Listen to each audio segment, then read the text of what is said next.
Hi there, thanks for joining me. It's Ray with Tarot Living. So today we are going to review some top tarot reading tips and some methods that you would want to know, or some ideas that you would want to know at the beginning stages of learning to read the tarot. But before we do that, just a reminder, please do subscribe, because I have many different videos on tarot meanings that you may find very helpful, and some reviews on other decks, as well as a review of various tarot cards, my top favorites. So be sure to subscribe and watch future videos as well. So today, the first thing we're going to do is actually review the top tip that I have. I've got about 5 for beginners. So again, if you are not a beginner, this is not going to be the video for you. And I have a more advanced one, or kind of an intermediate to advanced one, that's also being posted. So the beginning people, there's a few things that you would want to think about. So the first thing that I think is most important is that you need to use a deck that you feel an affinity toward, that you feel a connection with, and that seems to work for you. So sometimes you have to buy a few decks actually before you find the deck that's right for you. I actually used the just typical US Games, Rider-Waite deck for a number of years, and then studied astrology for a few years, and then came back to tarot. And when I came back, I realized that one of the blocks for me is really the inability to fully connect with the US Games, Rider-Waite deck. And so I actually quickly switched when I came back to tarot after learning a lot about astrology. And the change of decks was significant for me. And so I think the first thing you need to do is actually maybe even try out a few decks and see what's going to be right for you. If you have many decks, just a tip, if you're doing a reading for yourself, you could maybe experiment with all of your different decks. But if you're doing a reading for somebody else, my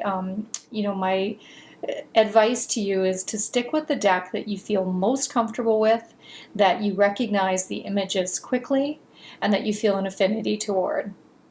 And the reason is that some of the depictions are different in different decks. So if you're using, let's say, the Rider-Waite, and then you're switching over and you're using Anna Kay, and you're switching and you're using Robin Wood, although they are, very Rider-Waite friendly or within that system, the depictions are a little bit different.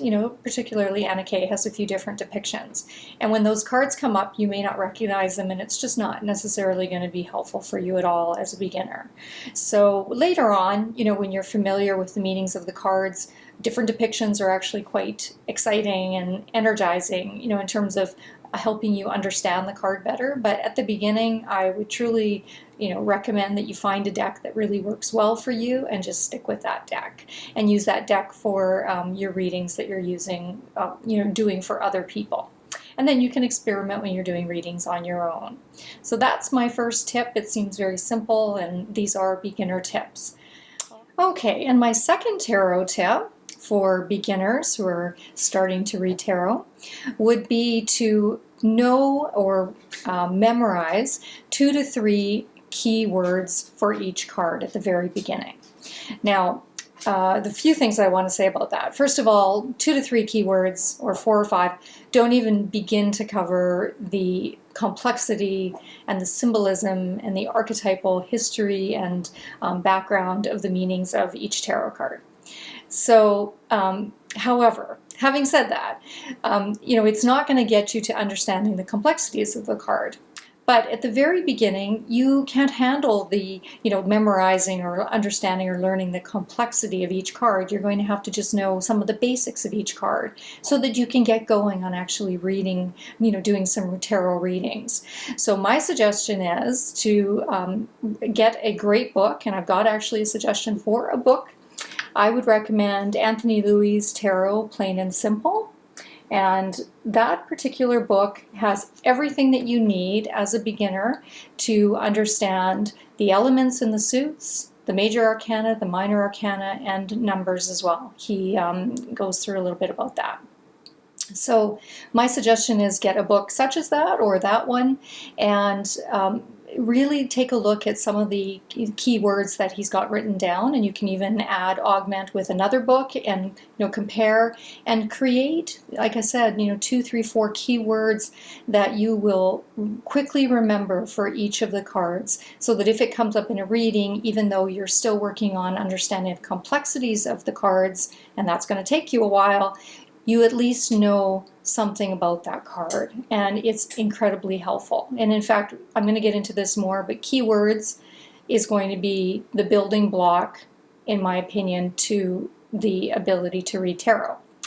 Now, having said that, there's a little bit of controversy over, I'm sure, that, because that is a very probably I'd say air sortie kind of approach, which is very mentally oriented. And then there is a whole theory or way of reading tarot that is much more intuitive and really looking at the pictures and letting them speak to you and saying, you've got 3 cards in front of you and it's almost like a movie that's playing out. And there are some videos on that, and there are people that do that method. And the people that do that method, and if it works for them, that's fantastic. Just for me personally, it doesn't work for me that well. Partially it does, because once I know my keywords, and then if I see the card come up and the keywords come to me immediately, and then I am able to move into my intuition after that. So partially yes, but for the very beginning, it actually wouldn't have worked for me, and that particular method doesn't work for all people. So having said that, if you are somebody who feels kind of lost in the idea of just putting cards out and looking at the pictures and intuitively coming up with what they might mean, then this might be a great method for you. So what I would do is get a journal or some kind of ring book or binder, something to write information in, and I would come up with keywords through that book that I suggested or other books. It's even best to check 2 or 3 books and really come up with a common denominator, best keywords for each card that really you really connect with. And then once you've done that, you would write them all down and have them handy for yourself, and then work on memorizing those keywords, because it is going to be invaluable to you to take the time to actually do that, to memorize a few words about each card. And then when you're doing readings and those cards come up, you may be in the process of learning very deeply about the symbolism of, say, the major arcana, but you haven't quite got to the minor arcana. But your keywords would come up very quickly for you in your mind, and you're able to put things together and really get a sense of what that reading might mean, even in the beginning stages. So that's my suggestion in terms of actually learning card meanings at the very beginning. So I hope that's helpful.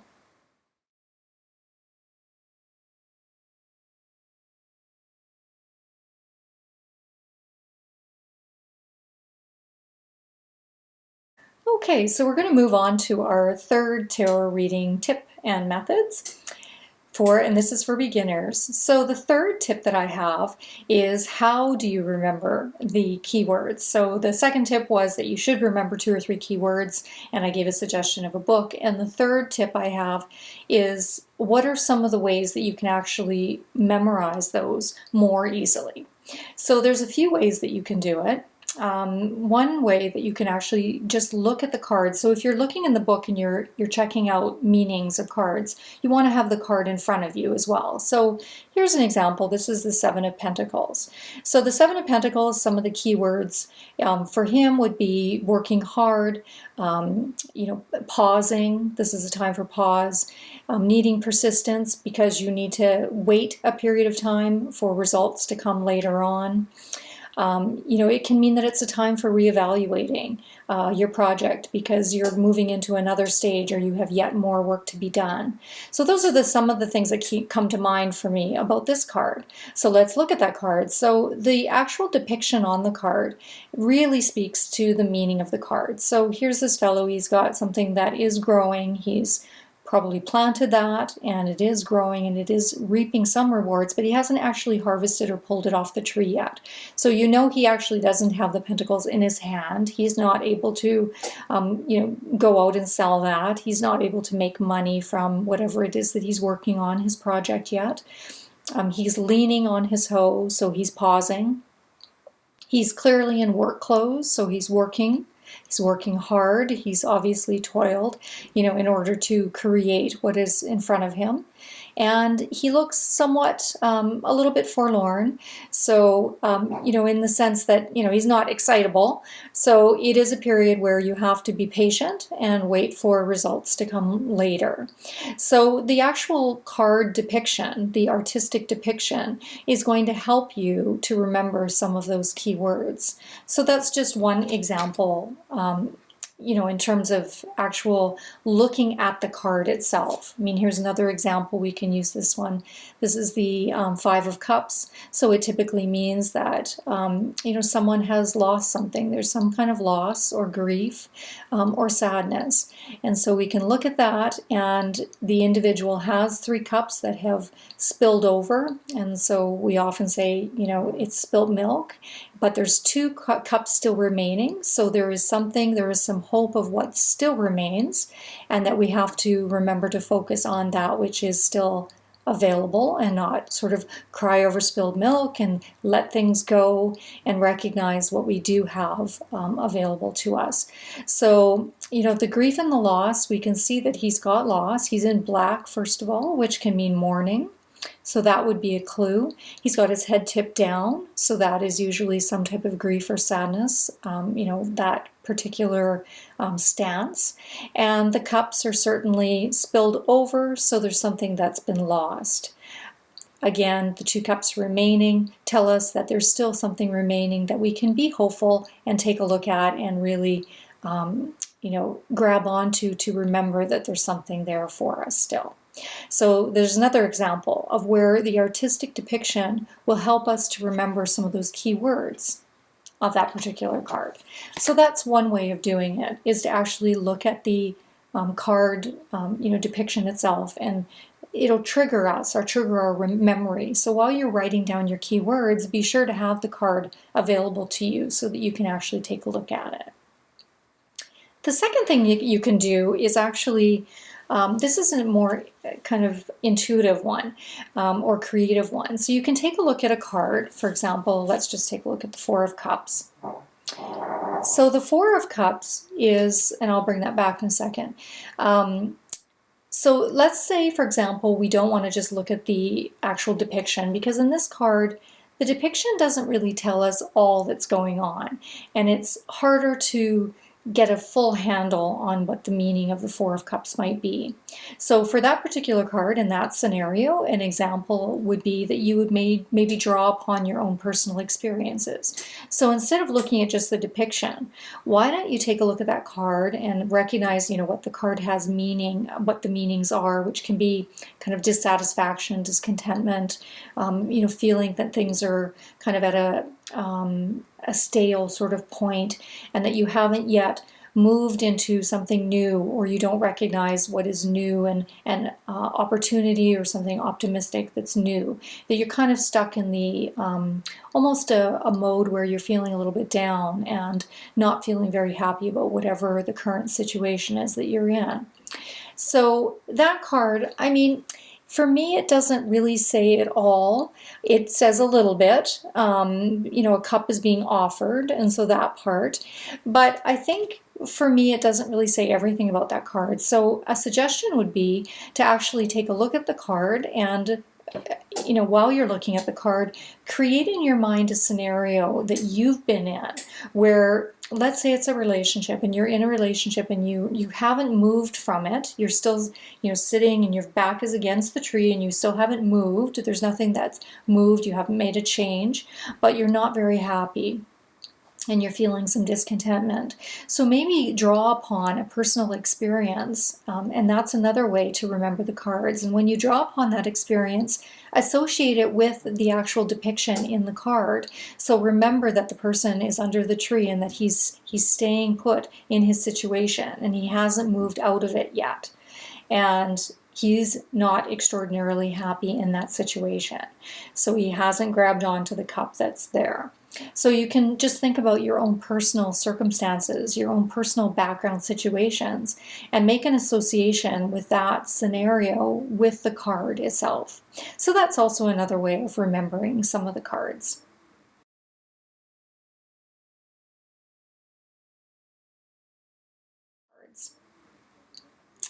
Okay, and a third way of doing it is, I like this one actually. This is very a wonderfully creative way of doing court cards. And I'm sure people have had videos on this, but I'll just throw this one in here because it is an excellent way of remembering court cards.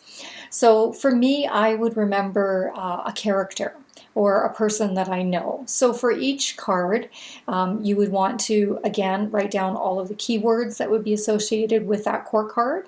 Remembering, of course, that a court card can actually represent ourselves within a reading. It can represent someone else within the reading as well, or someone else in our life. In the reading. So it doesn't always mean it's us, and it doesn't always mean it's someone else. However, just a rule of thumb in order to remember the court cards is look at the keywords and then remember or think about someone in your life that it reminds you of. So for example, the Queen of Cups, this is actually from the Tarot de St. Croix deck by Lisa de St. Croix, and this is the Queen of Cups. So you can see she's, just a very feminine figure. She's obviously surrounded by water. She's surrounded by the lushness of the green behind her. And it's really showing that there's softness and there's an intuitive, watery kind of approach. And with water, we always think of emotions and creativity and intuition. And think of somebody who reminds you of that. So you want to look at your card and then think of somebody in your life who reminds you of the Queen of Cups. So I've got a couple of people in my life, one personal and actually one work person.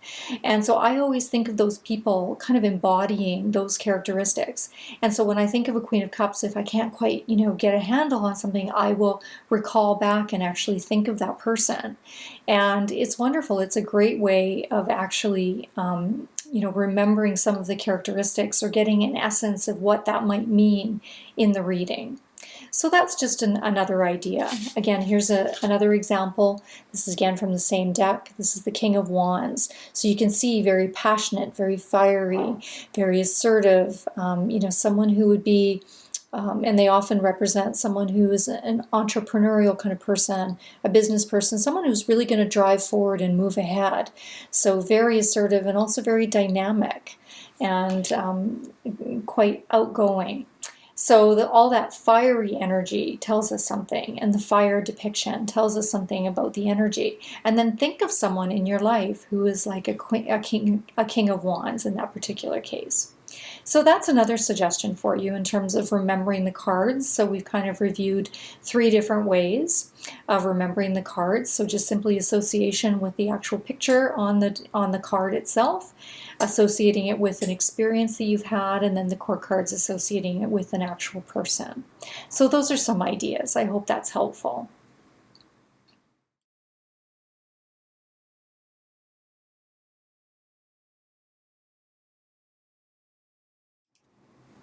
Okay, so this is tip number 4, and as you can see, this is going to be about asking great questions. So let's get into this a little bit. If you're a beginner as well, I would just like to say that probably it's going to be really, really helpful if you just do 2 to 3 card readings at the very beginning.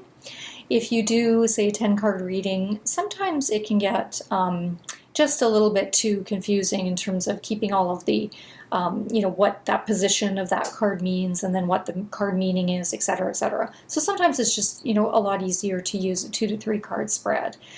There's many spreads. There's many great decks on spreads. I'm not going to actually get into that too much. Every book almost has spreads. So pick something that has fewer cards at the very beginning would be my suggestion, and then move your way up. So one thing, though, I wanted to talk to you about that would be really good to know is that unless you're actually asking a yes or no question, and there is spreads that you can do that are just yes or no. I don't actually do them a whole lot, but you can do that. However, let's say you're not doing that and you're actually just wanting some information about a particular area. So how do you ask the question? So the rule of thumb is that you don't want to ask a closed question, a closed-ended question.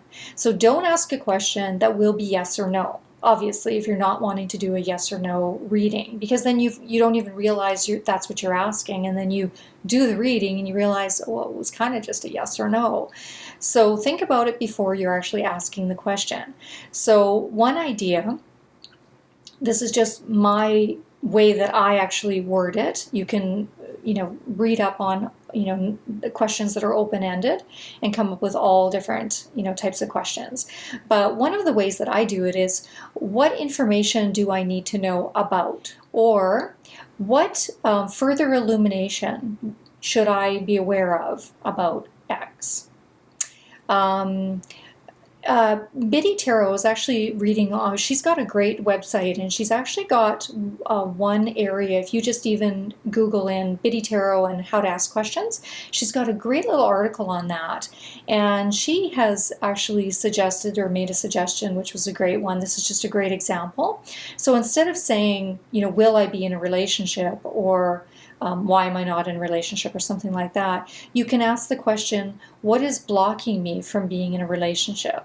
So there's another example, and there's a resource that you can go to for how to ask great questions. So what is blocking me? What do I need to know? Those are the things that you really want to get to. What am I not seeing in a situation, that's causing me difficulty in X? So that's another suggestion for you, is to make sure that you're asking great questions. And like I said, check out that website for Biddy Tarot. She does have some great ideas about what questions are excellent and which questions you might want to stay away from. So check that out.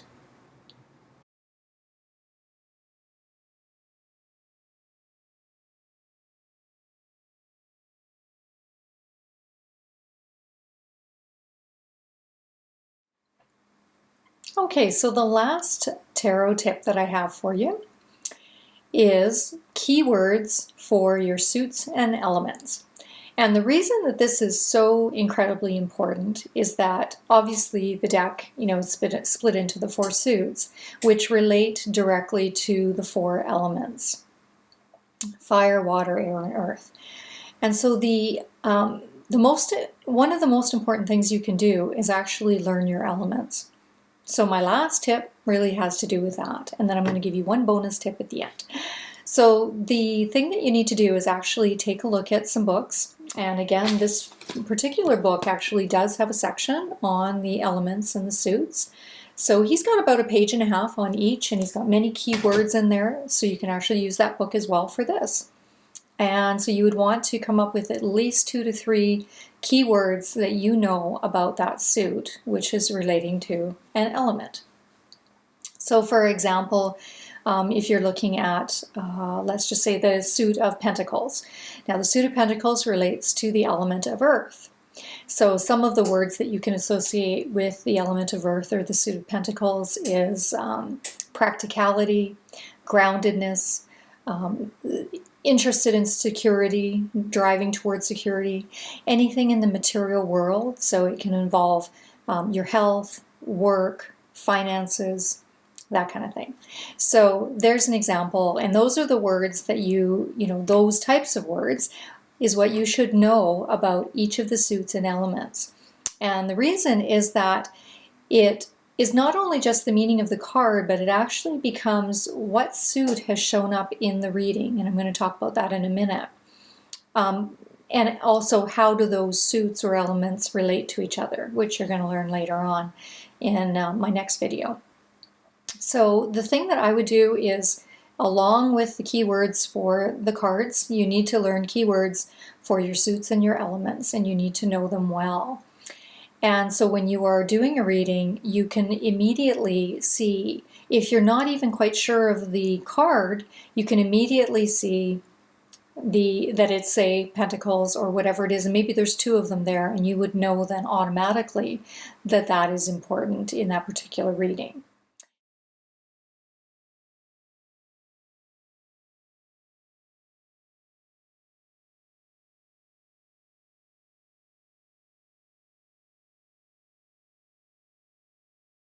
The wands in tarot relate to the element of fire and the season of spring.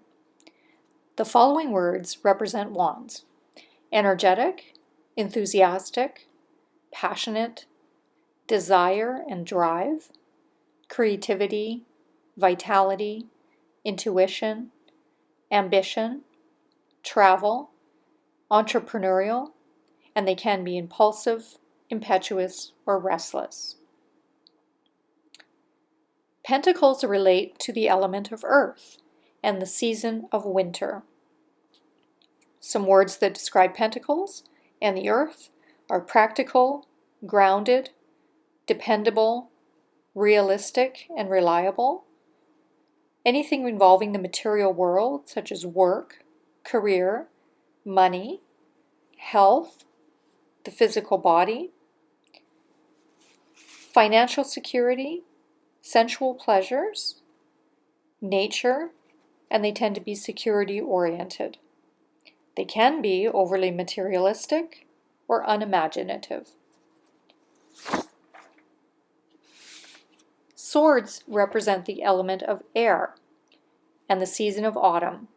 Some words that describe air is communication, the spoken word, mentally and intellectually oriented, logical, ideas and thought, attitudes and beliefs, reason, being strong-minded, truth-seeking.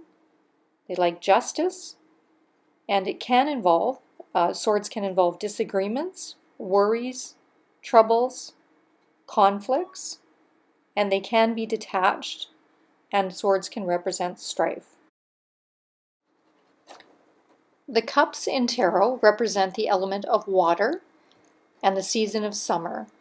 Some words that describe cups and water include emotions and moods, sensitivity, intuition, psychic ability, relationships, artistic, creative, kind, caring and compassionate, love and romance, imagination, and they can be overly emotional at times.